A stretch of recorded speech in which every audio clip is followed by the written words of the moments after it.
ఐటీలో ఎంట్రీ కావాలా? Trainee software engineer గా అజా కోడింగ్ ట్యూటర్ లో 2 వీక్స్ ట్రయల్ పీరియడ్ లో వెంటనే చేరండి.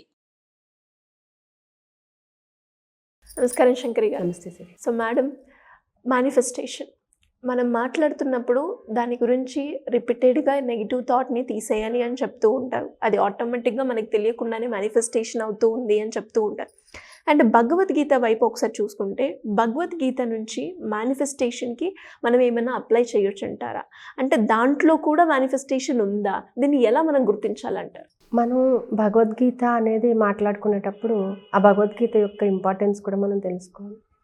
లైఫ్ చేంజ్ అవ్వడానికి మన జీవితంలో జరిగే ప్రతి విషయానికి, ప్రతి సమస్యకి పరిష్కారం భగవద్గీతలో ఉంటుంది. ఎప్పుడైనా సరే మీరు భగవద్గీత కాసేపు పట్టుకొని కూర్చోండి, మీకు తెలియకుండానే కొంత ఎనర్జీ డెవలప్ అవుతుంది.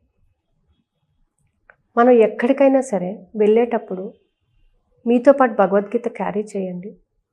మీతో ఒక పాజిటివ్ ఎనర్జీ మీతో పాటు వచ్చినట్టే ఉంటుంది. ఏ సమస్యకైనా సరే పరిష్కారం అనేది భగవద్గీత నుంచి వస్తుంది. ఓకే, సో అంటే ప్రతి దానిని కూడా మనము ఆ భగవద్గీత నుంచే తీసుకున్నాం. మనిషి అహంకారం, మనిషిలో ఉన్న అహంకారం నశించడానికి కూడా భగవద్గీత చాలా బాగా ఉపయోగపడుతుంది. మనం ఏదైతే రిపీటెడ్గా అనుకుంటుంటామో, ఏదైతే మనం రిపీటెడ్గా చెయ్యాలి అని అనుకుంటున్నామో, ఆ చేసేటప్పుడు అంటే మీరు అన్నట్టుగానే మేనిఫెస్టేషన్ చేయాలి అని అంటే కూడా భగవద్గీత నుంచి మనం తీసుకునే కాన్సెప్ట్ ఏంటంటే, నువ్వు చేసే పని నువ్వు హ్యాపీగా చేసుకుంటూ వెళ్తావు. పాజిటివ్ మైండ్ సెట్తో నలుగురికి ఉపయోగపడాలి. నేను చేసే ప్రతి పని కూడా న్యాయబద్ధమైనటువంటి పని. ఫలితాన్ని ఆశించకండి. నువ్వు చేసే పని నువ్వు చేసేటటువంటి మార్గంలో, భగవంతుడు ఆదేశించినటువంటి మార్గంలో నువ్వు చేసుకుంటూ వెళ్ళినప్పుడు ఫలితం ఆటోమేటిక్గా వస్తుంది. నేను ఈరోజు ఇది చేస్తే నాకు రేపు ఎక్కడి నుంచో ఏదో వస్తుంది అనేటటువంటి భావాన్ని వదిలిపెట్టేసేయండి. ఓకే, దానిని వదిలేసి మనం చేసే పని న్యాయంగా చేసుకుంటూ వెళ్ళిపోవాలి. అలా వెళ్ళిపోయినప్పుడు ఫలితాన్ని ఆశించకుండా ఉన్నప్పుడు 100% రిజల్ట్ అనేది మనకు వస్తుంది. అందుకే మన పెద్దవాళ్ళు అంటారు, పుణ్యం కొలిది పురుషులు, దానం కొలిది బిడ్డలు అని చెప్పేసి అంటారు. మనం చేసినటువంటి దాన ధర్మాలు మన పిల్లలకి కాపాడుతూ ఉంటాయి. మనం చేసే మంచి పనులు మన పిల్లలకి మంచి రూట్ని చూపిస్తూ ఉంటాయని చెప్పేసి. అంతేకాదండి, అంటే నేను నేర్చుకున్నది ఏంటంటే, మనం ఎంత ప్రాబ్లంలో ఉన్నా సరే, ఎన్ని ప్రాబ్లమ్స్ మనం ఫేస్ చేస్తున్నా సరే, మనం ఒక్కసారి ఆ భగవంతుణ్ణి అంటే యూనివర్స్ని మనం అంటే సోర్స్ క్రియేట్ చేయమని ప్రాధాయపడినప్పుడు, మన సమస్యలో మనం ఉన్నప్పుడు ఇంకొక సమస్యను మన దగ్గరికి తీసుకొస్తాడు. మనం ఒక సమస్యతో మనం బాధపడుతున్నాం, చాలా విపరీతమైన బాధపడుతున్నాం. మనం అది ఎలా ఓవర్కమ్ అవుతుందో మనకు తెలియనటువంటి మన సిచ్యువేషన్లో ఉన్నాం మనం. అలాంటప్పుడు ఇంకొకరి ప్రాబ్లంని మన దగ్గరికి తీసుకొస్తాడు. ఆ ప్రాబ్లంకి మనం కానీ సొల్యూషన్ ఇవ్వగలిగినామంటే with in fraction of second మన ప్రాబ్లంకి సొల్యూషన్ వచ్చేస్తుంది. ఇది నేను చాలాసార్లు గమనించాను, నా లైఫ్లో జరిగింది కూడా.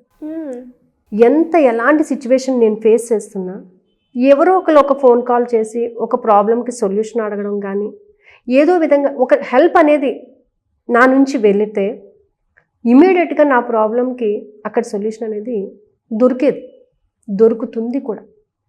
అంటే మనం ఒకరికి సహాయం చేస్తే అది మనకి ఖచ్చితంగా రిఫ్లెక్ట్ అవుతుంది. భగవద్గీతలో కూడా ఏంటంటే, మనం చేసేటటువంటి పని న్యాయమైన పని అయినప్పుడు మనకి ఆ పని ద్వారా వచ్చేటటువంటి ఫలితాన్ని నువ్వు ఖచ్చితంగా పొందుతావు. కాబట్టి ఏ పనైనా సరే లేదు కాదు అని అనకుండా ఒకరికి సహాయం చేయడం కానీ, అలాంటి పనులు మనం ఎప్పుడైతే చేస్తూ ఉంటామో 100% మనం అనుకున్న పనిని మనం సాధించుకోగలుగుతాం. అంటే ఎప్పుడు కూడా ఇది చేస్తే నాకు ఏం లాభం వస్తుంది, దీనివల్ల నేను ఏం ఫలితాన్ని పొందుతాను, ఇది చేస్తే నాకు ఎంతో కొంత ఫలితం వస్తేనే నేను చేస్తాను అనేటటువంటి ఆలోచన వదిలిపెట్టేసినామంటే, జస్ట్ మనకు అప్పచెప్పినటువంటి పని ఏదైతే ఉందో దాన్ని న్యాయంగా చేసుకుంటూ వెళ్ళిపోం. ఆ న్యాయంగా మనం ఎప్పుడైతే చేసుకుంటూ వెళ్ళిపోతామో దాని రిజల్ట్ మనకి కొంచెం లేట్ అయినా పర్లేదు, ఖచ్చితంగా మాత్రం మనకి వచ్చి తీరుతుంది. ఇది మాత్రం 100% అండి.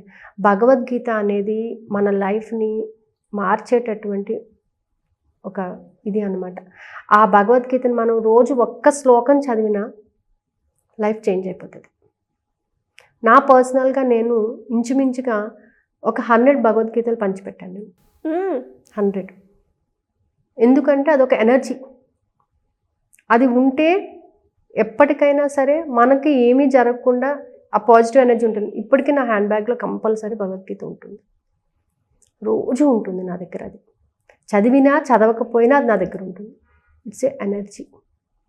సో ఆ భగవద్గీత అనేది మనం ఎప్పుడైతే దాన్ని ఈవెన్ మనం టచ్ చేసినా, మనకి ప్రాబ్లంలో ఉన్నప్పుడు మన తల కింద పెట్టుకుని పడుకున్నా, మనం దగ్గర పెట్టుకుని పడుకున్నా కూడా ఆ సమస్య పరిష్కారం వచ్చేస్తుందండి.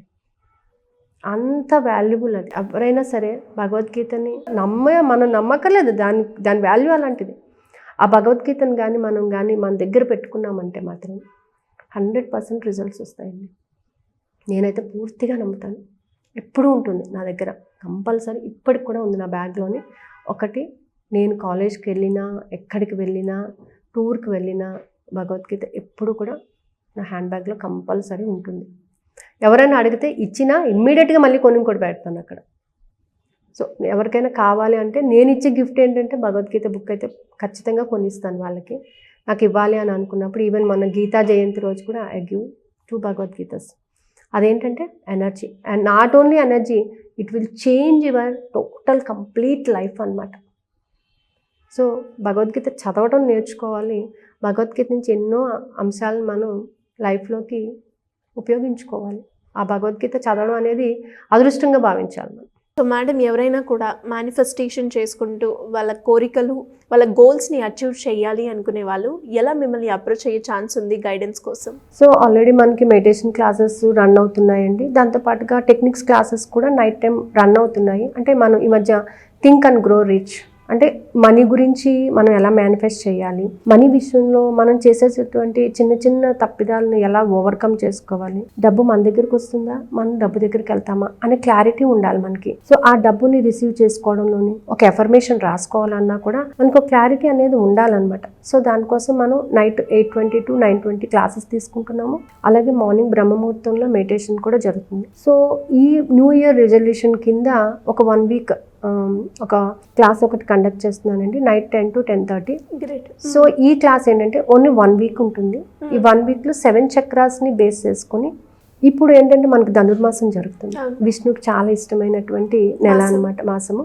సో ఇందులో ఏంటంటే ఓం నమో భగవతే వాసుదేవాయ నమః. సో ఆ మంత్రానికి చాలా పవర్ ఉందన్నమాట.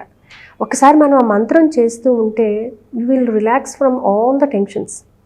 సో ఆ మంత్రాన్ని 108 టైమ్స్ చాంట్ చేయాలి. దాంతోపాటుగా ఈ ఇయర్లో అంటే from Jan 1st to December 31st ఏవైతే మనం బ్లాక్స్ అయితే పెట్టుకున్నామో, ఏ విధమైనటువంటి బ్లాక్స్ని మనము క్రియేట్ చేసుకున్నామో వాటన్నిటిని ఓవర్కమ్ చేస్తూ హోపోనోపోనో టెక్నిక్, అంటే I'm sorry, please forgive me, thank you, I love you so much. So ఈ హోపోనోపోనో టెక్నిక్ని 108 టైమ్స్ చాంట్ చేయాలన్నమాట. ఈ రెండింటిని కంపల్సరీ ఆ మెడిటేషన్లో ఉంటుంది. మెడిటేషనే వీటి మీద మెయిన్గా. So December 21st, 5th to 31st of December వరకు ఈ క్లాసెస్ రన్ అవుతాయండి. ఇంట్రెస్ట్ ఉన్న వాళ్ళు క్రింద స్క్రోల్ అవుతున్న నెంబర్ని కాంటాక్ట్ చేయొచ్చు. Thank you madam, thank you so much. Thank you.